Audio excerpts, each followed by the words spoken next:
Hello friends, চলে এসেছি আজকে একটা নতুন রেসিপি নিয়ে। সেই রেসিপিটি হলো ডিমের বড়ার ঝাল।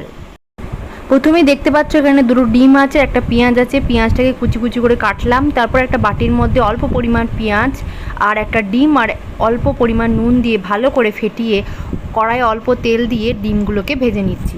মানে দুটো ডিমকে এরকমভাবে ভেজে নেব।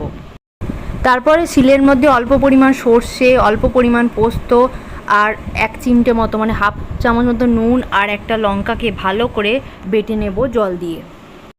তারপর কড়াইয়ে 1 চামচ সর্ষের তেল দিয়ে হাফ চামচ মতো কালো জিরে দিতে হবে। তারপরে ওই সর্ষে পোস্ত বাটাটা দিয়ে দেবো। তারপরে অল্প পরিমাণ হলুদ আর অল্প পরিমাণ নুন দিয়ে ভালো করে ঝালদাটাকে ফুটতে দেবো অল্প পরিমাণ জল দিয়ে। ঝালটা ভালো করে ফুটে উঠলে ডিমের বড়াগুলোকে দিয়ে দেবো ওপর থেকে। আপনারা চাইলে কিন্তু গোটা ডিম না দিয়েও হাফ হাফ করে কেটে দিতে পারেন। আমি গোটা ডিম দিয়েছি। ব্যাস ফুটে গেলেই তৈরি হয়ে যাবে ডিমের বড়া।